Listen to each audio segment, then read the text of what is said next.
নমস্কার, আমার গল্প পাঠ আসরে আপনাকে স্বাগত জানাচ্ছি।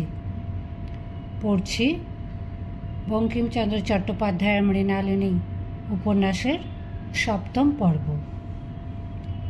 গিরিজা মৃণালিনীর কাছে এসে দেখে আহত মাথায় হাত দিয়ে বসে আছে সে। জিজ্ঞাসা করল, খুব লেগেছে কি? কোথায়? মাথায়? কই, কিছু তো মনে হচ্ছে না। গিরিজা তার কথা শুনে তার দিকে চেয়ে রইল অবাক হয়ে। সেদিন রাত্রে নিভৃতে বসে পশুপতি নিজের ডান হাত স্বরূপ শান্তশীলকে ভৎসনা করছিল। শান্তশীল, প্রভাতে যে সংবাদ দিয়েছ তা কেবল তোমার অক্ষমতার পরিচয় মাত্র। তোমার হাতে আর কোনো কাজের ভার দেবার ইচ্ছা আমার নেই। শান্তশীল বলে, যা অসাধ্য তা করতে পারিনি, অন্য কাজের পরিচয় নিন। সৈনিকদের কি উপদেশ দিয়েছ? আমাদের আদেশ না পেলে কেউ সাজবে না। নগর প্রান্তপালকে কি উপদেশ দেওয়া হয়েছে? তাকে বলে দিয়েছি যে সম্রাটের কাছ থেকে কর নিতে যে কয়জন লোক দূতরূপে আসবে তাদের গতিরোধ যেন না করে। দামোদর শর্মা উপদেশ অনুযায়ী কাজ করছেন কি? সে কীরকম?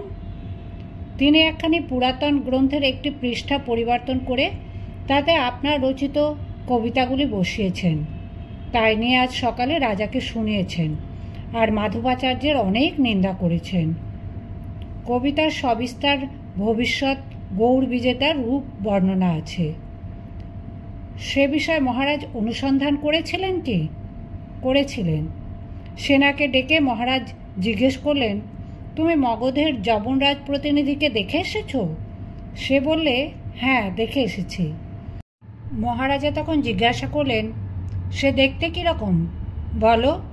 তখন মদন সেন বখতিয়ার খিলজির প্রকৃত রূপ বর্ণনা করলে। কবিতাতে ঠিক সেই রকমই ছিল। সুতরাং গৌড় জয় তার রাজ্যনাশ যে নিশ্চিত তা বুঝলেন। তারপর রাজা তখন রোদন করতে লাগলেন। বললেন, আমি এ বৃদ্ধ বয়সে কী করব? সপরিবারে যবনের হাতে প্রাণ নষ্ট হবে দেখছি। দামোদর তখন বললেন, মহারাজ, এর সদুপায় হলো এই যে সময় থাকতে আপনি সপরিবারে তীর্থযাত্রা করুন, ধর্মাধিকারের ওপর রাজকার্যে ভার দিয়ে যান, তাহলে আপনার প্রাণ বাঁচবে। পরে আবার রাজ্য আপনি ফিরে পাবেন। তারপর রাজা এই কথা শুনে কি করলেন? রাজা এই পরামর্শে অত্যন্ত সন্তুষ্ট হয়ে নৌকা প্রস্তুত করতে আদেশ দিলেন। শীঘ্রই সপরিবারে তিনি তীর্থযাত্রা করবেন। দামোদর সাধু, তুমিও সাধু। এখন আমার মনস্কামনা সিদ্ধির সম্ভাবনা আছে দেখছি। নিতান্ত পক্ষে স্বাধীন রাজা না হই, যবন রাজার প্রতিনিধি হব। কার্যসিদ্ধ হলে তোমাদের পুরস্কার দিতে ত্রুটি করব না। এখন বিদায় হও, সকালেই যেন তীর্থযাত্রার জন্য নৌকা প্রস্তুত থাকে। শান্তশীল বিদায় নিল। পশুপতি বললে, মনোরমা, তুমি কখন এলে? মনোরমা পূজার ফুলগুলি নিয়ে বিনা সুতোয় মালা গাঁথছিল। সে কথার উত্তর দিল না। পশুপতি বললেন, আমার সঙ্গে কথা কও। যতক্ষণ তুমি থাকো ততক্ষণ যেন যন্ত্রণা ভুলে যায়। মনোরমা পশুপতির মুখের দিকে চেয়ে রইলেন। অনেকক্ষণ পরে পশুপতি বললেন, আমি এই বয়স পর্যন্ত কেবল বিদ্যা অর্জন করেছি, বিষয় আলোচনা করেছি, অর্থ উপার্জন করেছি, সংসার ধর্ম করিনি। কিন্তু যেদিন থেকে তোমাকে দেখেছি সেই দিন থেকে তোমাকে লাভ করাই আমার একমাত্র ধ্যান হয়েছে। সেই লাভের জন্যে এই নিদারুণ ব্রতে প্রবৃত্ত হয়েছি। যদি জগদীশ্বরী অনুগ্রহই করেন তবে 2-4 দিনের মধ্যেই জয়লাভ করব এবং তোমাকেই বিবাহ করব। মনোরমা পশুপতির মুখের দিকে তীব্র কটাক্ষ করে বললে, পশুপতি, কেশবের কন্যা কোথায়? পশুপতি বললে, কেশবের কন্যা কোথায় জানি না, জানতেও চাই না। তুমি আমার একমাত্র পত্নী। আমি জানি কেশবের মেয়ে কোথায়, বলবো? মনোরমা বলতে লাগলো, একজন জ্যোতিষী গণনা করে বলেছিল যে কেশবের মেয়ে অল্প বয়সে বিধবা হবে। কেশব এই কথা শুনে অল্প বয়সে মেয়েকে হারাবার ভয় মেয়েকে পাত্রস্থ করলেন, কিন্তু বিধিলিপি খণ্ডাবার জন্য বিয়ের রাতে মেয়ে নিয়ে প্রয়াগে পালিয়ে গেলেন। তার ইচ্ছা ছিল এই যে তার মেয়ের স্বামীর মৃত্যু সংবাদ কস্মিন কালে পাবে না। কিন্তু কিছুকাল পরেই প্রয়াগে কেশবের মৃত্যু হলো। তার মেয়ে পূর্বেই মাতৃহীনা হয়েছিল। তখন মৃত্যুকালে কেশব হৈমবতীকে আচার্যের হাতে সমর্পণ করে গেলেন। বলে গেলেন, এই অনাথা মেয়েটিকে আপনার গৃহে রেখে প্রতিপালন করুন। এর স্বামী পশুপতি। কিন্তু জ্যোতির্বিদেরা বলে গেছেন যে মেয়েটি অল্প বয়সে বিধবা হবে। তাই আপনি আমার কাছে স্বীকার করুন, এই মেয়েকে কখনো বলবেন না পশুপতি তার স্বামী, অথবা পশুপতিকে কখনো জানাবেন না যে এই তার স্ত্রী। এখন সে মেয়ে কোথায়? আমি সেই কেশবের মেয়ে, জনার্দন শর্মা, তার আচার্য। মনোরমা, তুমি এতদিন আমাকে কেন অন্ধকারে রেখেছিলে? কেন কেন তুমি আমার কথায় বিশ্বাস করতে কি? মনোরমা, তোমার কথায় কবে আমি অবিশ্বাস করেছি? আর যদি আমার অবিশ্বাস হতো তাহলে জনার্দন শর্মাকে জিজ্ঞাসা করতে পারতাম। জনার্দনকে প্রকাশ করতেন তিনি যে শিষ্যের কাছে সত্যবদ্ধ আছেন। তবে তোমার কাছে করলেন কেন? আমার কাছে প্রকাশ করেননি, ব্রাহ্মণীর কাছে তিনি বলেছিলেন। আমি তা গোপনে শুনেছিলাম। যা হবার তা হয়ে গেছে। এখন আমি যে রত্ন পেয়েছি তাকে গলা থেকে নামাবো না। তুমি আর ছেড়ে যেতে পারবে না। মনোরমা বললেন, পশুপতি, এ ঘর ছাড়ো, তোমার রাজ্য লাভের দুরাশা ত্যাগ করো, প্রভুর অহিত চেষ্টা করো না। এদেশ ছেড়ে চলো, আমরা কাশীধামে যাত্রা করি। সেইখানে আমি তোমার চরণ সেবা করে জীবন সার্থক করব। যদি স্বীকার করো, তোমার প্রতি আমার ভক্তি অচলা থাকবে। নইলে দেবীর সামনে শপথ করছি, তোমায় আমায় এই শেষ দেখা, এ জন্মে আর দেখা হবে না। পশুপতি বলল, আমি শপথ করছি, আমার জীবন থাকতে তুমি আমার বাড়ি ছেড়ে যেতে পারবে না। যে পথে আমি পা বাড়িয়েছি সে পথ থেকে ফেরার উপায় থাকলে তোমাকে নিয়ে আমি সর্বত্যাগী হয়ে কাশী যাত্রা করতাম, কিন্তু আর ফেরবার কোনো উপায় নেই। তুমি আমার স্ত্রী, আমি তোমাকে গৃহিণী করব। তুমি একটুখানি অপেক্ষা করো, আমি এক্ষুনি আসছি।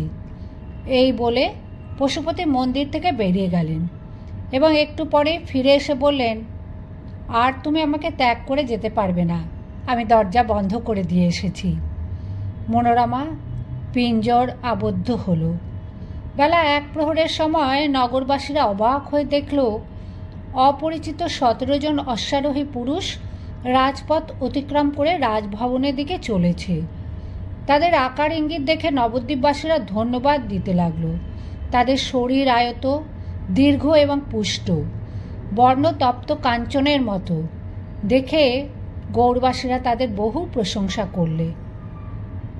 17 অশ্বারোহী দৃঢ় প্রতিজ্ঞায় নীরবে রাজপুরীর দিকে এগিয়ে গেল। কোনো নগরবাসী কিছু জিজ্ঞাসা করলে একজন শুধু উত্তর দিতে লাগলো, বলে, এরা যবন রাজার দূত। এই বলে তারা নগর প্রান্তপাল ও সিপাহী মন্ত্রীদের কাছেও নিজেদের পরিচয় দিয়েছিল। পশুপতির আজ্ঞায় সেই পরিচয়ে তারা মগধের মধ্যে প্রবেশ করল। 17 অশ্বারোহী রাজদ্বারে উপস্থিত হল। বৃদ্ধ রাজার শৈথিল্য আর পশুপতির কৌশলে রাজপুরী তখন প্রায় রক্ষকহীন। রাজসভা ভঙ্গ হয়েছিল। পুরীর মধ্যে পৌরজন ছিল মাত্র অল্প কজন। দৌবারিক দ্বার রক্ষা করছিল। একজন দৌবারিক জিজ্ঞাসা করলে, তোমরা কি জন্য এসেছ? যবনেরা উত্তর দিল, আমরা যবন, রাজপ্রতিনিধির দূত, গৌড়রাজের সঙ্গে সাক্ষাৎ করতে এসেছি। দৌবারিক বললে, মহারাজ ধীরাজ গৌড়েশ্বর এখন অন্তঃপুরে গমন করেছেন, এখন তার সঙ্গে সাক্ষাৎ হবে না। যবনেরা নিষেধ না শুনে মুক্তদ্বার পথে প্রবেশ করতে প্রস্তুত হল। সর্বাগ্রে একজন খর্বকায় দীর্ঘবাহু কুৎসিত যবন। দৌবারিক তার গতিরোধ করল, বললে, এখনই ফিরে যাও, নইলে প্রাণ হারাবে। নে, তবে মর। এই বলে দৌবারিককে তখন তার হাতের তরবারি দিয়ে কেটে ফেললে। দৌবারিক প্রাণ হারালো। অমনি অশ্বারোহীদের মধ্যে ভীষণ জয়ধ্বনি উঠল। তারা দৌবারিকদের আক্রমণ করল। দৌবারিকেরা তখন রণসজ্জায় সজ্জিত ছিল না। অকস্মাৎ আক্রান্ত হয়ে তারা আত্মরক্ষার কোনো চেষ্টাই করতে পারলে না। মুহূর্তের মধ্যে তারা নিহত হলো। অগ্রবর্তী যবন বলে, যেখানে যাকে পাবে সব বধ করো, পুরী অরক্ষিত, বৃদ্ধ রাজাকে এখনই বধ করো। যবনের পুরী প্রবেশ করে আবাল বৃদ্ধ বনিতা যেখানে যাকে দেখলে তাকে নির্বিচারে বধ করতে লাগলো। পুরীর লোকেরা তুমুল আর্তনাদ করে পলায়ন করতে শুরু করলো। সেই ঘোর আর্তনাদ অন্তঃপুরে যেখানে বৃদ্ধ রাজা খেতে বসেছিলেন সেখানে প্রবেশ করল। তার মুখ তখনই শুকিয়ে গেল। জিজ্ঞাসা করলেন, কি হয়েছে? যবন এসেছে? পলায়ন তৎপর পৌরজনেরা বললে, যবন সবাইকে বধ করে আপনাকে বধ করতে আসছে। অন্যের গ্রাস রাজার মুখ থেকে পড়ে গেল। তার শরীর তখন থরথর করে কাঁপতে লাগলো। নিকটে রাজমহিষী ছিলেন। রাজা ভোজনের পাত্রের ওপর পড়ে যাচ্ছেন দেখে মহিষী তার হাত ধরে বললেন, চিন্তা নেই, আপনি উঠুন। এই বলে তার হাত ধরে তুললেন। রাজা পুতুলের মতো দাঁড়িয়ে রইলেন। মহিষী বললেন, চিন্তা কি? নৌকায় আমাদের সব জিনিস চলে গেছে, চলুন আমরাও খিড়কির দরজা দিয়ে সোনার গাঁ চলে যাই। এই বলে মহিষী রাজার এঁটো হাত ধরে খিড়কির পথে সুবর্ণ গ্রামের দিকে যাত্রা করলেন। সেই রাজকুল কলঙ্ক অসমর্থ রাজার সঙ্গে গৌড় রাজ্যের রাজলক্ষ্মীও চলে গেলেন। মাত্র 17 জন অশ্বারোহী ছদ্মবেশী সৈন্য নিয়ে মরকাটাকার বখতিয়ার খিলজি এইভাবে গৌড়েশ্বরের রাজপুরী অধিকার করল। 60 বছর পরে যখন ইতিহাসবেত্তা মিনহাজ উদ্দিন এই কথা লিখেছিলেন, তা কতদূর মিথ্যা তা কে জানে।